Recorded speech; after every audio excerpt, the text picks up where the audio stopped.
Bunlar indiye kadar bizi kıymetlendirebilir. Gelip başka yerlerde Well, iş they have görürler. gone and did business in some other parts.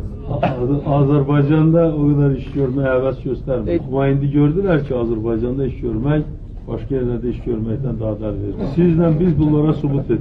You and we together proved the Shelif that. Bunlar uzun müddet Azerbaycan'ı tanımak istemiyor. Sonra kendiler gördüler ki bunlar artık geriye kalıplar. Katar gelip de bunlar kalıplar yolda. Şimdi Katar'ın dalınca kaçırlar. Now they're running behind. Ama tutabilirler But they Katar'ı. can't catch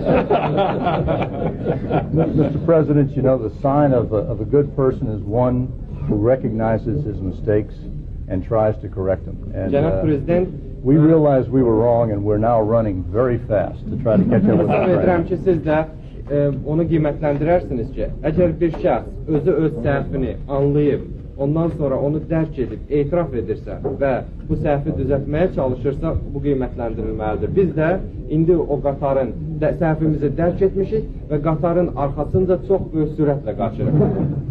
Ben bunu bilirəm. I understand that, I know that. Sizin prezidentiniz gelip bunu bana dedi. Your president has talked to me about that. He Ve told me itiraf that. etti ki vaktiyle səhv edipti He Texaco. confessed to me that Texaco He did. made a mistake İndi in the kaçır. past, and Texaco is running now. We're running. Ben burada bunu ne etmem lazımdı? Now, what we need to do here Ben çalışacağım ki Katar'ın süratini biraz azaldı. is this. I'm going to try to do my best to slow down the pace speed of the train Siz de biraz daha da süratle kaçın. so that you can speed up your running, jogging. Onda görüşeceğiz. Then we will meet. Thank you for your help. Mr. President, Tom Knudsen with Conoco. Tam Knudsen Konoco şirkətinin. Bu da la bunun taydı. They are almost in the same position. Bunlar evvel bizi kıymetlendirebilmediler. Before, they couldn't rightly assess our country. İndi artık başa düşürdüler. But now they have realized it. Biliyorum siz güneşli yatağında işe başlamışsınız. I know that you have started your activities in Güneşli field. Ama biliyorum ki sizin başka teklifleriniz de var. I also know that you have some other proposals.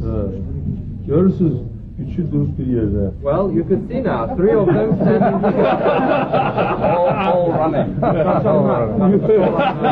Geride kalanlar da. Falling behind. But Mr. President, you recall that when we met in December, that I said it's like falling in love. The best wife is not always the first one you meet. Xatırlayırsınızsa, dekabrda sizinlə görüşümüz zamanı mən Azərbaycanla münasibətləri, xarici neft şirkətlərinin münasibətlərini evlənmə prosesinə bənzətmişdim. Və unutmamalıyıq ki, heç də sevgidə birinci vurulduğum həyat yoldaşı qadın heç də həmişə insanın ən çox sevgilisinə çevrilə bilmir. Yok, bu mesela biraz individual mesele. This is private issue. Bu şeyden ben razılık I can't agree to talk about private issue. Bu şart sizin. Well, it is your personal business. Belki sen birinci vurulduğum kadın sen hoşuna gelmeyip. Well, maybe you have fallen in love with one lady first, Ama and you ben, didn't like her. ama ben birinci vurulduğum kadınla evlenmişim, çok da yaşlı I have married to my wife, whom I met first time, whom I fell in love with her, and I had an excellent life. Ama ben size bir şey diyeyim. But let me tell you one thing. Bu Hristiyan dininde bir adet var. Bir günahkar var, gelirler keçiye.